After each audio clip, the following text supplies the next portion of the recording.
अरे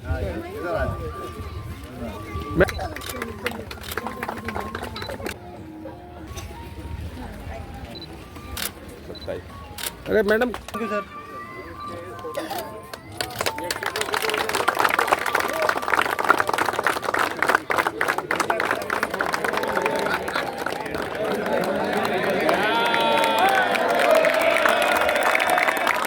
नमस्कार साथियों, मैं हूं मनोज अलीगढ़ी और 104 आरएएफ परिसर में हूं और आरएएफ का 10वां स्थापना दिवस है। यहां पर मेला लगा हुआ है। आप जैसी कि तस्वीरों को देख रहे हैं, मेले में बड़े उत्साहित अंदाज में महिलाएं, बच्चे और ऑफिसर्स की वाइफ परिवार पूरा आनंद ले रहा है। स्टॉल पर देख सकते हैं कमांडेंट साहब विजिट करते हुए नज़र आ रहे हैं और अपने साथियों का, अपने सहयोगियों का मनोबल बढ़ाते हुए नज़र आ रहे हैं। और सर से बात करते हैं स्थापना दिवस आरएएफ का। ये वही आरएएफ है जो सीआरपीएफ की छोटी बहन कह सकते हैं। जब खाकी वर्दी पहन लेते हैं तो ये दूरगामी क्षेत्रों में जहाँ पर रिस्की कवरेज होता है वहाँ पर रहते हैं, और जब नीले और सफ़ेद वस्त्रों को धारण करते हैं तो ये शांति दूत की भूमिका में आ जाते हैं। हमारे साथ में बहुत ही जिम्मेदार ऑफिसर हैं विनोद कुमार सर, जो जम्मू कश्मीर की दुर्गम पर्वतें हों या आतंकवादियों का कहर हो, चाहे हो छत्तीसगढ़ का रिस्की एरिया, आरएएफ में आ चुके हैं। अलीगढ़ के कमांडेंट हैं। विनोद सर से बात करते हैं। सर, आपका स्वागत है सर अलीगढ़ में। Thank you. सबसे पहले तो मैं शुक्रिया अदा करता हूं कि आपने अपना बहुमूल्य समय निकाल करके यहां आप हमारे परिसर में आए। आज आप देख ही रहे हैं, चारों तरफ उत्साह का वातावरण है और आज 1 दिसंबर 2024 को हमारा 35वां स्थापना दिवस है। इस बटालियन की स्थापना सीआरपीएफ के एक जीडी बटालियन के रूप में हुई थी और उस समय डीसी अजमेर में इसकी स्थापना की गई थी। 1992 में ये बटालियन वहाँ से अलीगढ़ आई और उस समय तत्कालीन भारत सरकार के द्वारा एक निर्णय लिया गया, दंगा नियंत्रण एवं मजमा नियंत्रण के लिए एक विशेष बल का गठन होना चाहिए। और उसी क्रम में 10 प्रारंभिक तौर पर 10 बटालियन आरएएफ का निर्माण हुआ, जिसमें 104 वाहिनी को भी आरएएफ में कन्वर्ट किया गया और तब से लेकर के आज तक यह हमारी वाहिनी अलीगढ़ में तैनात है। और आज के परिप्रेक्ष्य की बात करें तो हमारी 2 कंपनियां मणिपुर में भी तैनात हैं और किसान आंदोलन के लिए हरियाणा के जिंद ज़िले में भी तैनात हैं। देश के किसी भी हिस्से की बात करें, सीआरपीएफ एक ऐसी फोर्स है जिसकी उपस्थिति आप उससे इनकार नहीं कर सकते। चाहे वो प्राकृतिक आपदा हो, चाहे वो दंगा नियंत्रण हो, चाहे आतंकवाद से लड़ना हो, चाहे नक्सलवाद से लड़ना हो, हर जगह सीआरपीएफ के जवान, सीआरपीएफ के कार्मिक मौजूद रहते हैं। आज इस स्वर्णिम बेला में सबसे पहले हमने अपने उन शहीदों को नमन किया, इसके बाद अपने जवानों को संबोधित किया, बधाइयाँ दी, उनके परिवार को बधाइयाँ दी। और उसी क्रम में आज ये अभी दोपहर का ये प्रोग्राम है, एक यूनिट हेडक्वार्टर में मेले का आयोजन किया गया है और शाम में फिर बड़ा खाना और विभिन्न तरह के प्रोग्राम आयोजित किए जाएंगे। और इसमें ये पुनः आप आए, उसके लिए धन्यवाद। सर, आप सुदूर क्षेत्रों में जाकर आपने सरहदों की सुरक्षा के साथ साथ में आंतरिक कलह को भी रोकने की कोशिश की है। आपका जो कार्य है उसकी तो बड़ी चर्चाएं हो रही हैं और कीर्तिमान स्थापित कर रखा है आपने। बहुत से आपको मेडल्स मिल चुके हैं, लेकिन खाकी से जब आप आरएएफ में आए हैं 104 में, तो कैसा महसूस कर रहे हैं सर? देखिए, आरएएफ जो है ये एक स्पेशलाइज्ड फोर्स है और इसमें एक बहुत बड़ी चुनौती होती है कि आपको यहाँ आतंकवादी या बाकी लोगों से नहीं निपटना होता है, बल्कि आपको अपने ही देश के उन लोगों से निपटना होता है कि जो कि क्षणिक भावावेश में आकर के किसी न किसी तरह की उत्तेजना में आकर के, चाहे वो कारण कोई भी हो, और उसमें आकर के मजमा या कानून व्यवस्था की स्थिति शहर की या गांव की बिगड़ जाती है। वैसी परिस्थिति में आकर के काम करना निश्चित रूप से एक चुनौतीपूर्ण होता है, क्योंकि हमारा एक मूल वाक्य है मिनिमम फोर्स। तो मिनिमम फोर्स के लिए ही आरएएफ का गठन हुआ है और उसमें निश्चित रूप से मैं कह सकता हूं कि जम्मू कश्मीर या छत्तीसगढ़ या नक्सलवाद से लड़ने के बाद अगर आप यहां आते हैं तो ऐसा नहीं है कि आप कोई रिस्पाइट कर रहे होते हैं। यह और भी ज़्यादा एक कठिन वाली ड्यूटी होती है, क्योंकि यहाँ पे जो भी आप कर रहे होते हैं अपने नागरिकों के साथ ही आपकी डीलिंग होती है। सर, आप 1200 जवानों के अभिभावक हैं, उनके पिता तुल्य हैं, लगातार वो ड्यूटी पे दिन रात कार्य करते रहते हैं। कभी कभी ऐसा भी रहता है कि कोई जवान नाराज़ हो जाता है या कोई अपनी नाराज़गी व्यक्त करता है, तो आप क्या कहना चाहते हैं ऐसे जवानों से? आपको बहुत सारे श्रोता और दर्शक और साथ में आपके जवान सुन रहे हैं सर। देखिए, सबसे पहले तो मैं अपनी वाहिनी की बात करूंगा। मेरी वाहिनी में इस मामले में आपको कोई शिकायत कहीं अभी तक नहीं प्राप्त हुई है और नहीं प्राप्त होगी भविष्य में। और हमारे यहाँ ग्रीवेंसेस रिड्रेसल का एक बहुत ही स्थापित नियम है। उसके अलावा बहुत तरह के फोरम चलाए जाते हैं जिसमें से कोई भी जवान या कोई भी कार्मिक, चाहे वो किसी भी रैंक में हो, वो सीधे तौर पे अपने अधिकारी या अपने कमांडेंट से सीधे मिल सकते हैं और हफ्ते में एक बार ऐसा प्रावधान भी रखा गया है। इसके अलावा अभी वर्तमान में नए हमारे वर्तमान महानिदेशक महोदय के द्वारा अभी एक बड़ी सिस्टम में और बढ़ोतरी की गई है, जिसमें कि 4 जवानों का एक बड़ी सिस्टम बनाया गया है कि जो आपस में एक दूसरे के सुख दुख को समझें। देखिए, ये आरएफ या कोई भी फोर्स होती है, ये भी समाज का एक अभिन्न अंग है जो समाज में विभिन्न तरह के सामाजिक बदलाव समय के साथ आते हैं। उसका असर निश्चित रूप से हमारे फोर्सेस में भी दिखता है। लेकिन हमारे यहाँ एक स्थापित नियम है और सभी वयस्क और समझदार कार्मिक होते हैं। हम उनके कोई भी ग्रीवेंस होती है उसको बहुत ही धैर्य से सुनते हैं और उसका भरसक प्रयास करते हैं कि उसकी जो शिकायतें हैं वो दूर की जाएं, चाहे वो विभागीय हों, चाहे वो बाहरी तौर पे हों। तो आप थे हमारे साथ विनोद सर। इससे पहले आदरणीय अनिल ध्यानी सर हों या अजय शर्मा सर हों या बहुत से ऑफिसर्स हों जिनसे हमारा ताल्लुक़ रहा और आना जाना रहा।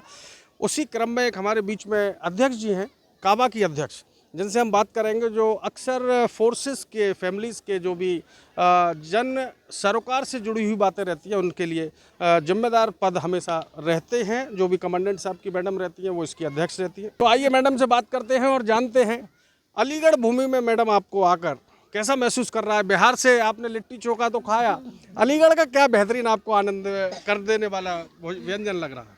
यहाँ का कचौड़ी सब्जी बहुत ही फेमस है और बहुत टेस्टी है यहाँ का। और ऐसे भी अलीगढ़ तो हमारे बिहार से ही मिलता जुलता प्रदेश, उत्तर प्रदेश है, तो अच्छा लग रहा है मुझे यहाँ पे रह के। मैडम काबा की अध्यक्ष हैं, आप क्या कह रही हैं सखी सहेलियों से?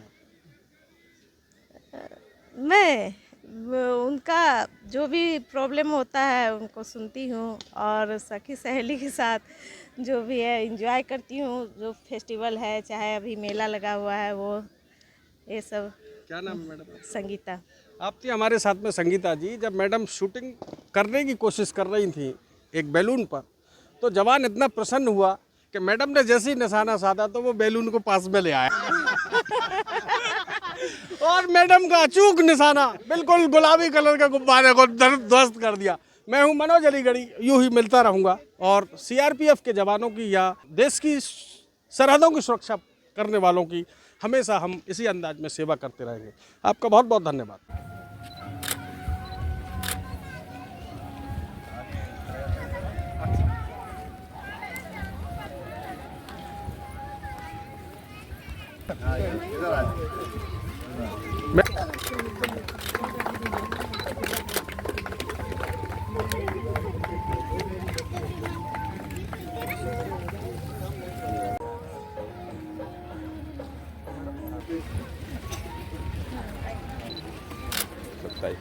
अरे मैडम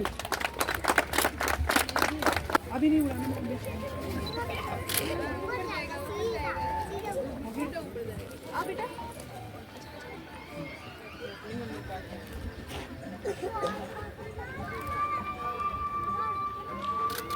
थैंक यू सर।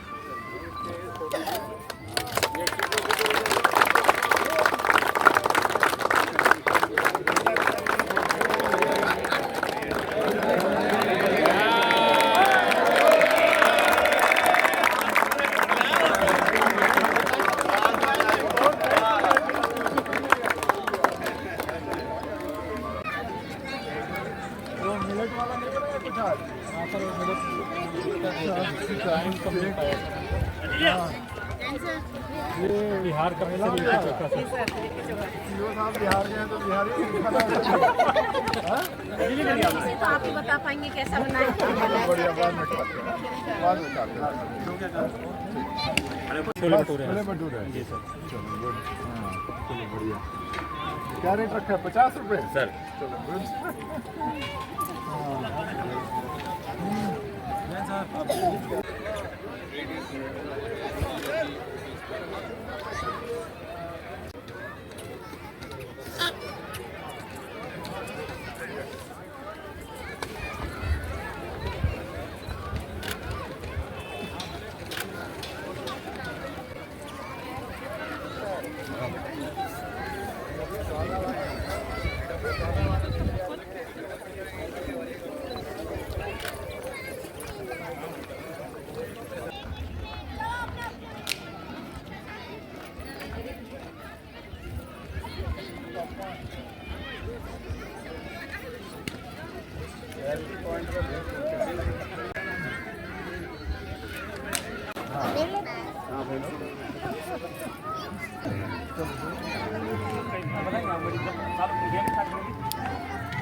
होगा 26 टिकट जीत चुके हैं तो अच्छा अच्छा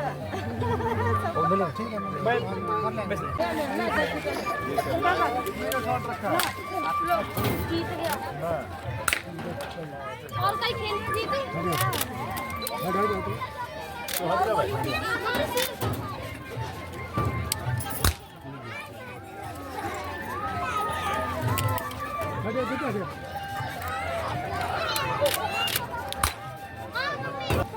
हाँ हट जाओ बेटा, हाँ आगे से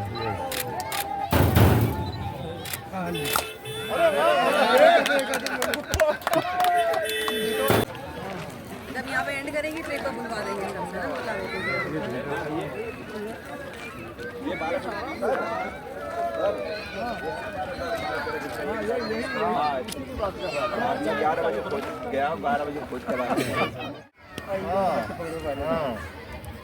हम ना किधर आप? नहीं कोई नहीं, बस अब क्या करेगा? अभी आप घुमाऊंगा। अच्छा घुमाओ। बस ज्यादा नहीं नहीं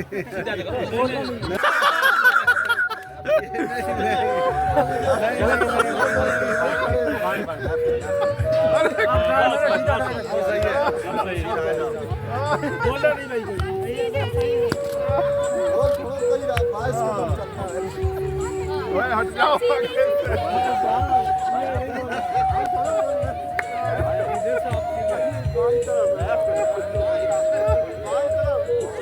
अरे बोलना नहीं।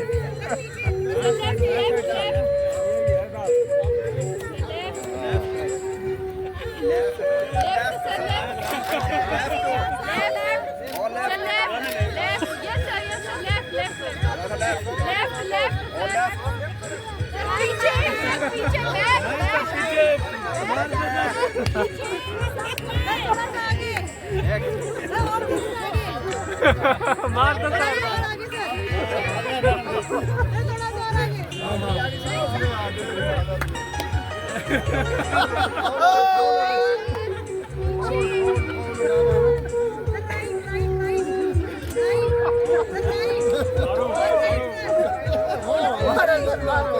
दो मार दो।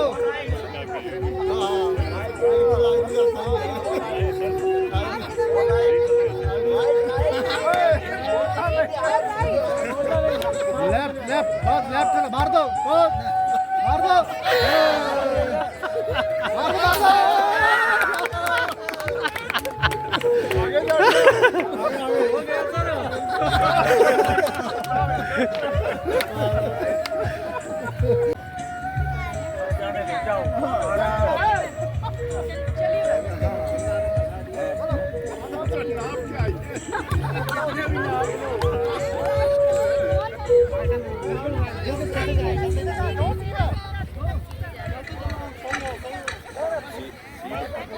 बोल बोल के थक गया। क्या हुआ? नया किरदार चाहिए तो पहले कैप्टन से बोलो, नहीं सुना तो मैनेजर से। कर रहे तो वैसे ही पहले शिकायत बैंक से करें, 30 दिनों में जवाब। आपका सीधे हाथ पे मार दो मैडम, आप बिल्कुल नीचे खड़ी हुई है उसके आगे निकल गई, आप आगे गई, पीछे आप पीछे पीछे नेक और पीछे नेक और पीछे। अब मार दो अपने उल्टे हाथ पल्ली तरफ मार दो, मारो ये बचा।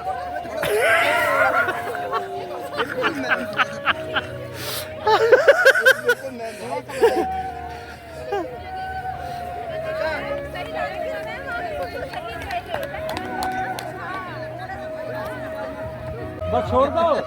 नहीं नहीं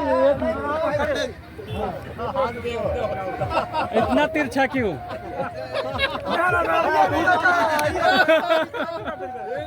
आगे से देखते रहो।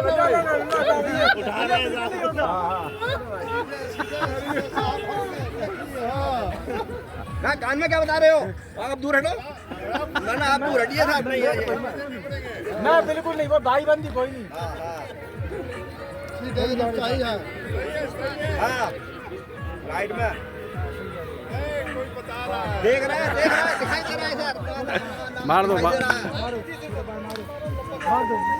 कर रहे हो मार दो जैसा आप कहने दाहिना हाथ सही है मारो सामने आ गया मारो आगे निकल गए आगे निकल गए हाँ यही ठोको ठोको साहब आप डंडा उड़ा देते आप हाँ ठोको यहीं मारो जोर से सीधा मारो जोर से हाँ हो गया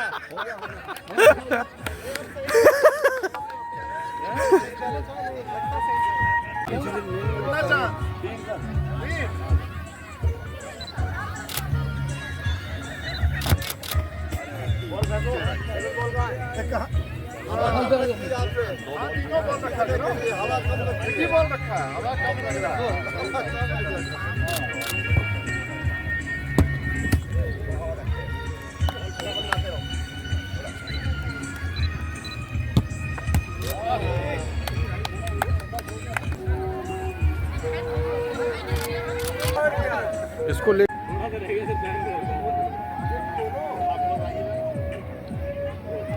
आपको इधर भी भेजो हाँ हाँ हाँ